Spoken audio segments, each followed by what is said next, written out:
Sleep with my shadow, trying to find my faith in tomorrow. Tired of holding on to the memories, how I used to bleed for love. Comment chanter les notes très graves si tu ne les as pas? C'est mon cas, j'ai une voix assez haute et chanter dans les graves m'a toujours posé des soucis. Mais il existe des solutions et je les partage avec toi dans cette vidéo. Bonjour à tous, je m'appelle Genia, je suis professeure de chant et coach vocal. Bienvenue sur ma chaîne où je décortique les chansons pour que tu chantes comme un ou une pro. Abonne-toi pour connaître les secrets de la voix des stars et n'oublie pas d'aller visiter mon site internet où je propose les meilleures solutions pour développer ta voix. Comment chanter les notes graves quand tu ne les as pas? J'ai pris comme exemple la dernière chanson de Ellie Goulding, Like a Savior. Va l'écouter, elle est super et comme tu l'auras compris, dans cette chanson, il y a de belles notes graves. Tired of holding on to the memories, how I used to bleed for, oh là là, love. Et il descend jusque C3. Je ne vais pas te mentir, c'est vraiment grave. Parce que pour un grand nombre de voix féminines, la tessiture se limite au F dièse, F3, et chanter les notes qui se trouvent au-dessous pose déjà des difficultés. Dis-moi dans les commentaires quelle est ta note la plus grave que tu arrives à chanter facilement.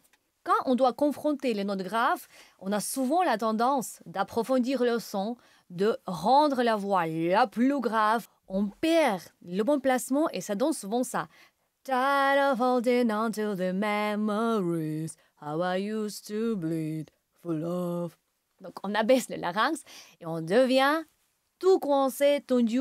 Ce n'est pas la bonne manière de faire. La première chose, il faut se détendre et relâcher son conduit vocal. Je te conseille de trouver le bon placement de la voix déjà dans les médiums. Si on prend notre exemple, c'est la note C dièse 4. Ta, ta. Mon larynx se trouve dans la position neutre. Et je commence à descendre en essayant de garder cette position. Je n'abaisse pas mon larynx. Bien sûr, il va descendre un tout petit peu, c'est normal. Mais on ne force pas là-dessus. Ta ta la la la la la la la la la la la la la la. Je projette le son devant et je n'essaie pas de l'approfondir. Et c'est déjà cette astuce, j'en suis sûre que tu verras le résultat. C'est clair que la voix a ses limites, mais on peut élargir la texture vocale si on travaille régulièrement sa voix. Et même avec un travail régulier, il y aura toujours des notes qui ne seront pas confortables à chanter. C'est normal. Par exemple, pour moi, la note C dièse 3 est extrêmement grave.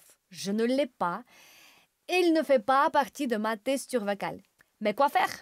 Je te dévoile un secret. Je vais tricher un peu. Je vais commencer par abandonner l'idée de la bien chanter malgré tout. Je ne vais pas essayer de la chanter fort. Je vais plutôt la toucher, l'indiquer, la caresser. Et c'est tout. Ta da da da da da la la la la. Ta da da da la ta da. C'est une bonne astuce. Je l'utilise souvent et si ça fonctionne pour moi, ça va sûrement fonctionner pour toi aussi. Écris-moi dans les commentaires si tu trouves mes conseils utiles. Si tu as besoin de mon accompagnement personnalisé, prends une session gratuite avec moi via mon site internet geniavocal.com. Abonne-toi à ma chaîne et à très bientôt dans mes prochaines vidéos.